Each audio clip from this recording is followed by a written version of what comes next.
Hi, I'm Femi OK, and you're in the stream. Today, a string of suicide attempts in one First Nation. It has refocused attention on an issue that has plagued Canada's Indigenous communities for decades. We'll get into what's behind the recent surge and what's being done to prevent it.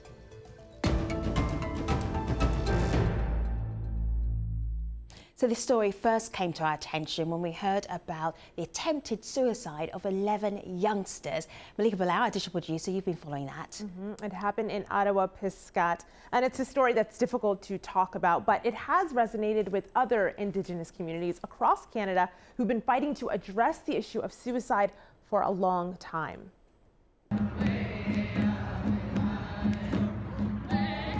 In solidarity with Attawapiskat, activists recently gathered and occupied multiple Indigenous and Northern Affairs, or INAC, offices across Canada to call on the federal government to take action. OccupyINAC, or INAC Ground Zero, are just some of the hashtags that protesters are using to tweet their updates and their demands. So were you at the protests? If so, we want to know what you think we should highlight during this discussion. Tweet us using hashtag AJStream.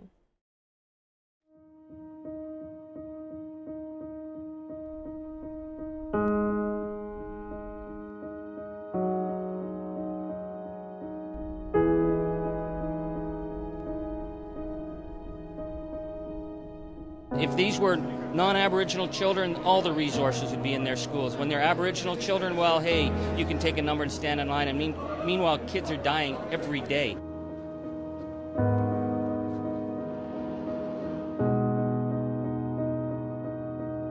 It was just like a time bomb waiting to explode, and I think we're in that crisis situation right now. That was a video our colleagues at AJ Plus released last week, and as you saw, suicide is not a new phenomenon among some Indigenous communities across Canada. According to the Canadian government, suicide and self-inflicting injuries are the leading causes of death for the country's Indigenous population. Studies suggest violence, unemployment, high rates of poverty are just a few of the factors pushing individuals to try and end their lives. This is why members of these communities are fighting for a lot of different ways to tackle these issues. So to help us get into this, we're joined by Julian NOISECAT, a writer currently in Oxford, England, Gerald McKinley, a medical anthropologist at Western University in Ontario.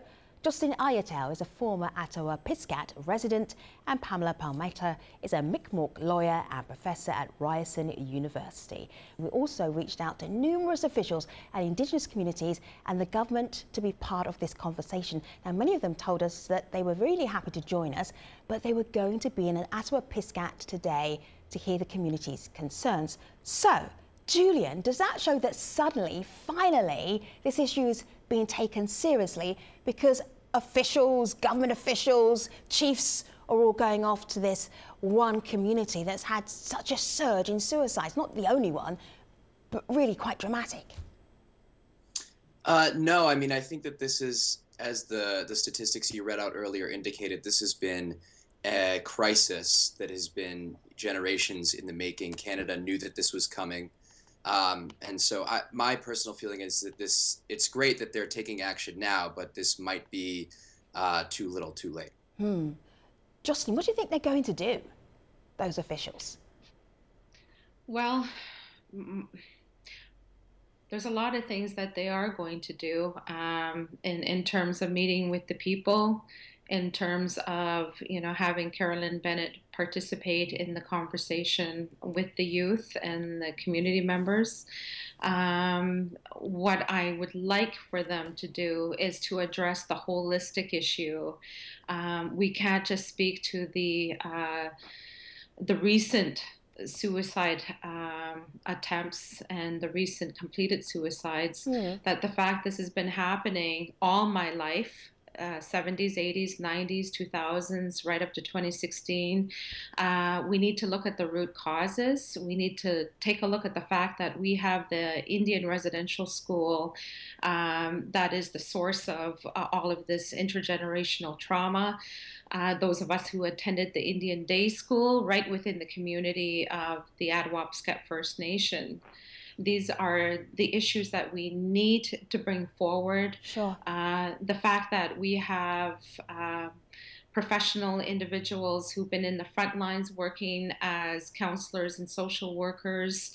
Their stats indicate that 98% of their clients have had issues with incest, sexual abuse, consanguinal relationships. I'm going to slow this down a little bit for our international audience, just so that they can kind of keep up with you, because this is an area that you know really well. Now, you did mention Caroline Bennett. She's Canada's Minister of Indigenous Northern Affairs. Malika, what are you seeing? Well, it's actually interesting that JOCELYN mentioned the minister who's been on the show before. She tweeted this stream just yesterday. She says, "I will be traveling to Attawapiskat to listen to the youth council there." She tweeted this yesterday, so that is today that she's going to be there. And yet there's still frustration among members of our community. One sent us a video comment in particular about frustration with the Prime Minister. Have a listen to this. This epidemic has been going on due to, intergenerational trauma, due to resource extraction, due to residential schools. The suicides continue to mount, and Justin Trudeau is not doing anything really. The children of Attawapiskat have asked to meet with him, and he is completely ignoring that request. This is a Prime Minister who appointed himself as the Minister of Youth. This is a Prime Minister who was elected on the basis of starting a new relationship with Indigenous people. And the folks here have a resolve to stay here until Justin Trudeau addresses the issue. So Pamela, you heard what he said there, and he talks about really criticism of the Prime Minister, but do you think the fact that there are ministers going to that community today is enough to address concerns like that? I don't think it is. I mean, Justin Trudeau is the Minister of Youth. How often do we have a national crisis involving youth? Not very often. And where was he during the emergency debate in Canada's Parliament over the Attawapiskat suicide crisis? He was literally a kilometer down the road at a book launch. So when he says there's no relationship more important to me than that with Indigenous peoples, his actions betray his words. But as the Minister of Youth, the youth are reaching out to him, saying, we need to talk to you, we need to know you're committed, and he's literally a no-show. Sending the Minister of Indian Affairs is one thing, but actually going to Attawapiskat and saying you care would mean a great deal. See, Gerald sent us a pie chart. It's a really striking pie chart. It's Aboriginal suicide counts by region. You don't really need to know all of these specific regions, but have a look here on my laptop. But what you need to know here is this blue area. This is stunning. So many suicides in this area. And if I just scoot to the top, it's the Thunder Bay Office North region. What is it about the North, Gerald, that we should know? Well, where that information comes from, it's 1991 to 2013, right. And it's data that's being collected by the Office of the Chief Coroner. And in Ontario, the only identifier they use is Aboriginal, which is the term they use, Indigenous First Nations. Yeah. What those communities are a lot of the fly-in communities. We'll use terms like remote, which aren't my favorite terms, but right. Remote communities. Is it rural, would you say? Rural communities? I wouldn't say rural, because rural has a connotation that it's a farming type of community and it's connected to cities. They're communities that the access to them is through fly-in or through winter roads. Okay. So they are young populations. They're growing fast. And these are the populations that are experiencing a lot of the social determinants that are going into this problem. Yeah. The poverty, the lack of access to drinking water. We should be very careful, though, to make sure that we clarify that it is not just remote communities, because yes. people are of the misunderstanding that it's just remote communities. So their solutions are, we'll just move them all to the city. But in fact, large urban First Nations and provinces across the country have, suicide rates even higher than that of Attawapiskat, and they're in large urban areas. So I wouldn't want people to misunderstand that it's just the fact that they're remote or more disconnected from cities, because it's a phenomenon, as you know, that's also found in cities. And Pamela, picking up on that point, Pamela, there's actually something that I wanted to share. This is Mary T on Twitter. She says, also, just because they're isolated shouldn't mean that they're forgotten. Many remote places have healthy, viable communities. So then, and asking why this is happening, there's an answer here from someone that I'll post to you, Julian. This person says, intergenerational trauma is shaking the youth at the roots, and they're not provided with adequate housing, water, etc. to flourish, things that Gerald mentioned earlier. Can you elaborate on that? Yeah, so I think that's a great point. So there's a number of things going on here. I think it is not just a northern issue. It's not just a remote or rural issue. These are issues that happen across Canada, because across Canada there is a common history of colonization and settlement. This is a country that was founded on the dispossession of Indigenous nations, of the abuse of Aboriginal children in residential schools. And, you know, up through, and when you say these things, people, their eyes kind of glaze over and they say, oh, well, you're talking about things that happened 100, 150 years ago. Yeah. But in fact, the residential schools stayed open until 1996. And furthermore, if you look at the sort of funding cuts that have been going on in First Nations communities, there was a 2% cap on the growth of First Nations funding that was put in place by the Liberal Prime Minister Jean Chrétien in 1996, that was in place until just this year. These are communities that it's been totally fine throughout the history of Canada for them to have their children taken away, have their land taken away, and then to live in third world conditions. Help us make some connections now, because I know your dad's generation also had suicides happening. What's the difference between your dad's generation and this current generation, where you can have kids as young as 12 killing themselves? What's the difference? I think the problems have persisted from my father's generation to this generation. I think that the means of oppression have shifted slightly. So my father was born in the residential school. He had tuberculosis, like so many other people who were born into those conditions. Nowadays, we have things like prisons and the foster care system that have, are taking just as many Aboriginal people out of their communities and are oppressing us in very similar ways. So I think that, there's a great deal of continuity in the injustices that our people have faced, and it's time to actually do something. If we are meaningful about this sort of truth and reconciliation framework, we need to take action to right a structural wrong in Canada. I'm really glad you said that, because that's already happening. Gerald, I mean, you've got a string of appalling stories of people killing themselves, because you study, you're an anthropologist for First Nations in Ontario, but you're also hearing communities coming together. Tell us about the teen who was cutting herself and the support network around her. Okay, so one of the things, just to go back a little bit to the intergenerational trauma bit, one thing we need to recognize is that intergenerational trauma is an ongoing process that's happening today. It's not just the residential schools, and the structural issues that Julian was talking about are still in place, and they're going to affect future generations if we don't change them now.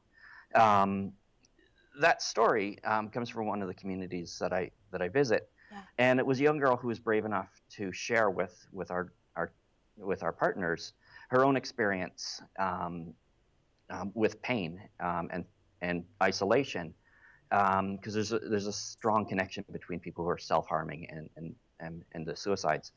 But by reaching out and finding community strength within her own community, within her own values and her own traditions, she was able to find the strength that she needed to, start looking for a better future for herself, and now wants to work with other youth to build themselves up. And as we solve this problem, the direction has to come from the youth. We need to be listening to them and listening to their stories, because that's where the future is. I'm glad you said that. That's actually something that several people have told us online. This is Brooke Sita. She says there are many positive initiatives happening, especially ones that tie into culture, coming of age ceremonies, lacrosse/hunting camps, is just to name a few. Separately, another example of this healing is seen in these couple of tweets that I'm going to show you. This is Carolyn, who tweets a 16-year-old from Attawapiskat who's leading healing marches with surrounding First Nations communities. You can see him there. Here's another picture of someone who's in Attawapiskat. This is Jackie.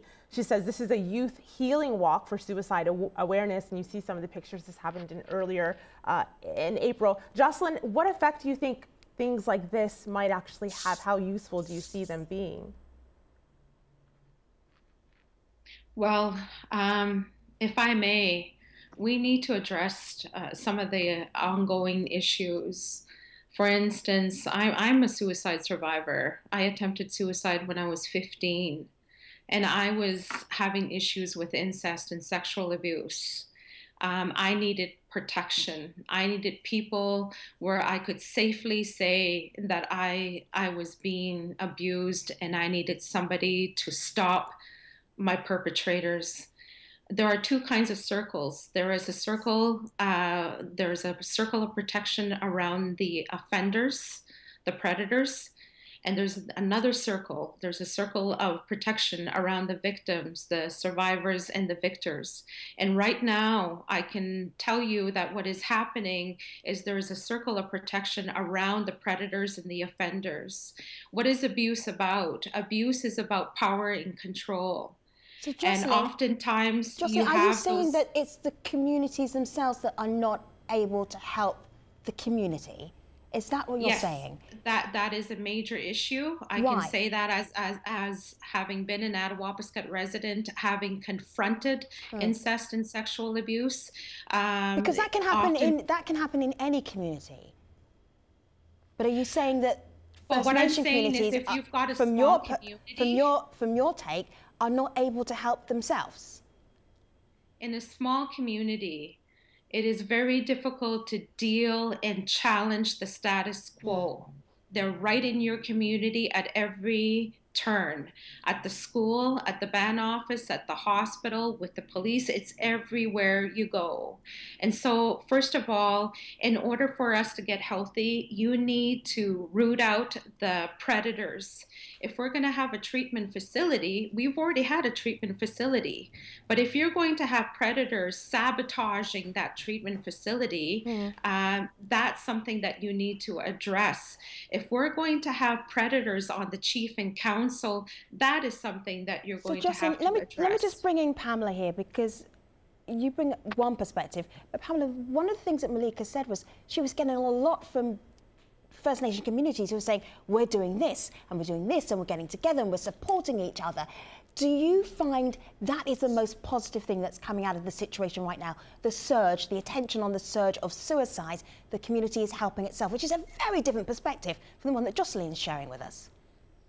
Well, I think that it's an aspect, one of the best features of who we are as Indigenous peoples, whether we're Haudenosaunee, Cree, or Mi'kmaq. Whenever any one of us are under attack, whether it's the government raiding our communities or one of us is in a crisis, you always see other First Nations standing up and coming to our aid. And I think that's where there's hope. I think there's a lot of strength in our own power, in our own sovereignty, and just to build on what you were saying about the youth, there's so much good that is happening across this territory with the youth and how they're leading the way and encouraging one another. And I just think more of us need to listen to the youth, but also for the youth to have access to what's going on and to see these really positive steps, the resurgence in culture and language and nation building and all of those things. And I think the more we can reach out as different First Nations across the country and support Attawapiskat and Pikangikum and all the First Nations through their struggles, then they will be there for us when we struggle on different issues. Let me show you an article that Julian wrote for The Guardian. It's here on my laptop, and the headline is, "The Canadian First Nations suicide epidemic has been generations in the making."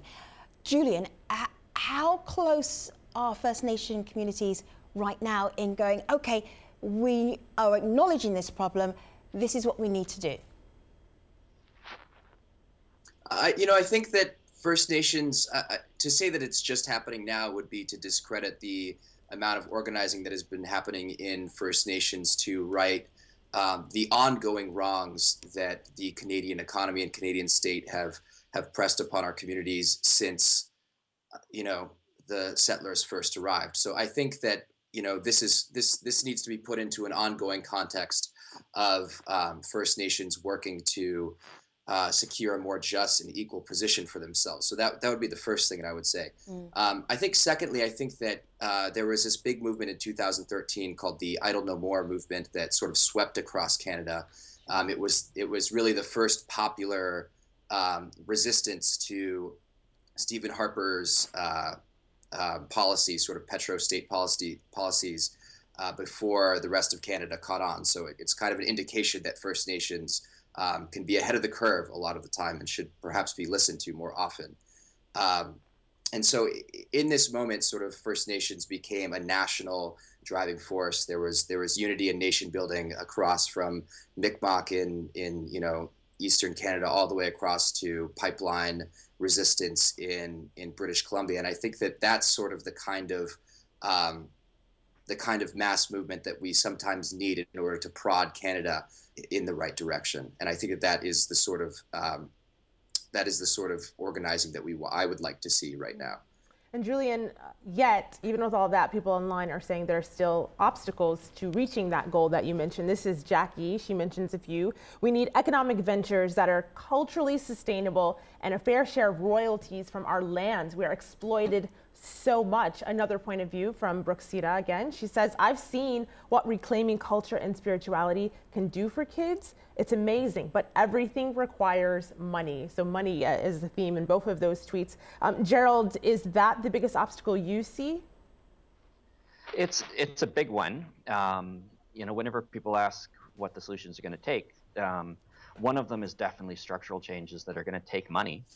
As part of the settler society, one of the obligations we have is to pressure our government to make these changes and make sure that the money and resources are there, that First Nations can take control of them and use them for their own needs, rather than continuing this dominance that Canada has set up for itself.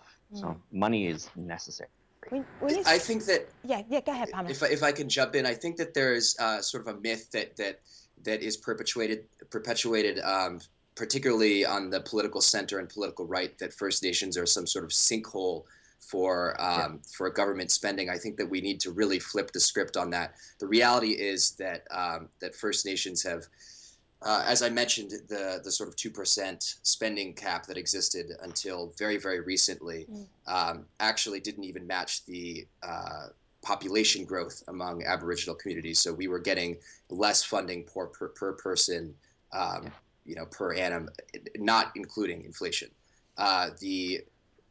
There's a very shared statistic that First Nations children receive 30% less funding than Canadian children, throughout Canada. If you go to any of these communities, it is plainly obvious that it would not be okay for, a kid in Toronto to be living without clean drinking water, whereas that is okay in over almost 90 First Nations communities across Canada. So I think that there is very obvious wrongs, and I think that I think PALMATER can speak to this a little bit better than I can, but that there are still shortcomings in the Trudeau administration sort of budget. Yeah, I'll get to it in a moment. What's really important, though, is we're having this conversation about how many suicides are happening in this particular community, sets of communities in Canada. It would be remiss of me to end this without asking Gerald, if people are watching this and they need help, Gerald, where would they go?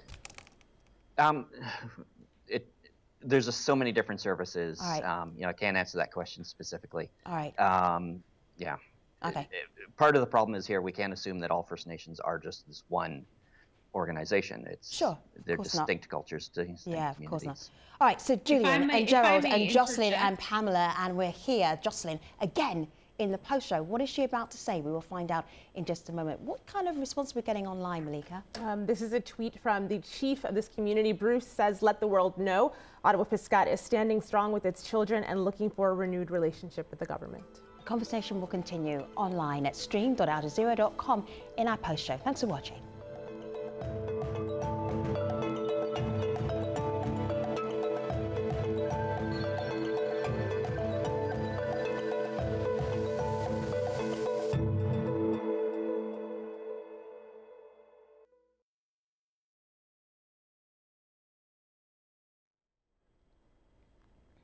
Hello, welcome back to our online post show. We were discussing what's being done to combat the staggering rates of attempted suicide taking place in some Indigenous communities across Canada. Let's get back to that conversation. If I remember rightly, JOCELYN, you were just about to say something, but we were right at the end of the show. So pick up, go ahead. What were you going to add to our conversation? Yes, I just wanted to add to the comment that there's a lot of services. Actually, my experience is the opposite of that. I had to go outside of Canada to get the services that I needed. As I stated, as a surviving suicide and surviving incest and sexual abuse and the political violence that comes out of that from my own Indigenous community, I had to leave the community.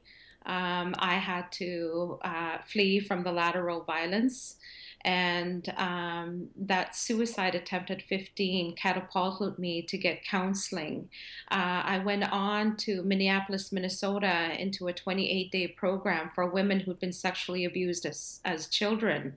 From there, I was able to access the Center for Treatment of Childhood Sexual Abuse and Childhood Trauma, specifically dealing with incest and sexual abuse issues. And so while we have alcohol and drug treatment facilities, we don't have enough programs directly dealing with incest and sexual abuse. It's a taboo subject. Nobody wants to touch it.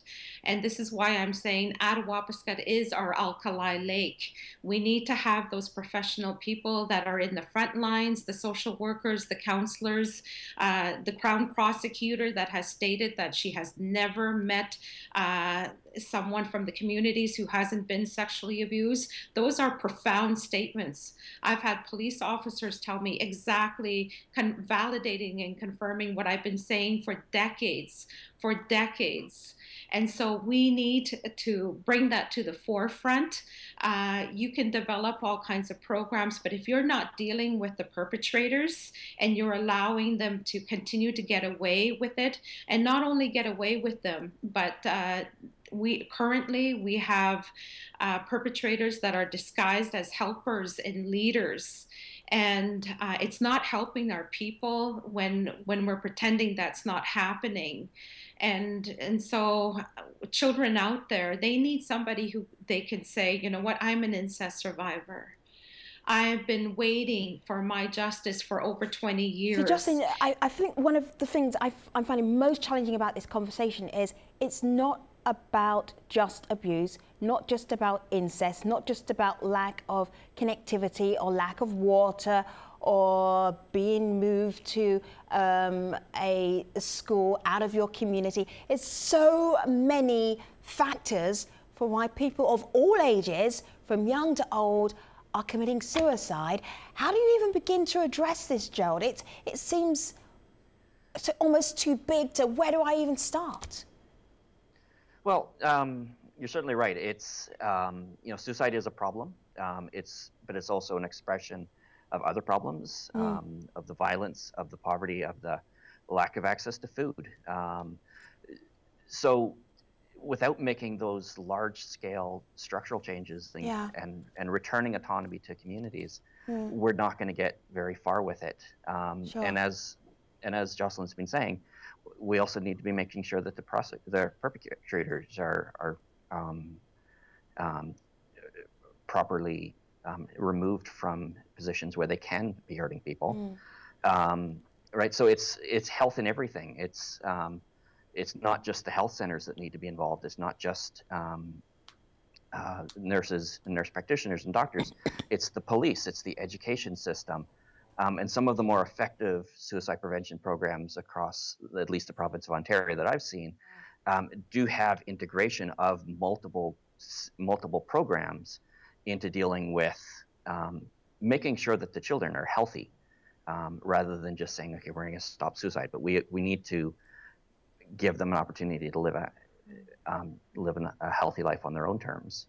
You know, Femi, in answering that question, where do we even start? Yeah. A few people online are talking about the importance of hearing stories like JOCELYN's. JOCELYN, we got a couple of tweets I want to read you. This is Jacqueline. She says, it's so brave of you to speak on the need to protect and support our youth being harmed by abuse. Another person writes in, Chico says, listening to you is like hearing my own story, and he shared his story on Twitter with us. So in talking about solidarity, I want to play you a video comment from Nikki Young, who talks about that importance. Have a listen. I think one of the key things that's been really successful that the media is missing is the support coming from Black Lives Matter, from Idle No More, and from No One Is Illegal, and from so many other groups, from the Mohawk Warrior Society. You know, I think what we're seeing right now is, you know, years and years of movement building that has really reached a flashpoint. Julian, I saw you nodding there. How important is that solidarity to you? I think that I saw the video of the Black Lives Matter protesters expressing their solidarity with Idle No More at Occupy Indigenous and Northern Affairs Canada. I thought it was one of the most beautiful things I've seen on the internet in a while, and I see a lot of things on the internet. So I just think that was wonderful. I think that we need more of that, and I think that we need to ensure that that survives. I think that there is an opportunity here through you know, Truth and Reconciliation to say that an apology is enough, and we need to insist that no, an apology is not enough. We need action. We need meaningful action on these issues. Julian and Gerald and JOCELYN Yes. and Pamela, thank you so much for being part of this show. This conversation is not over. We have little nuggets of conversation about First Nation and Indigenous communities. They all connect up, obviously, and this was another little part of that conversation. Thank you so much for being part of the stream today. Appreciate it, everybody. Take care.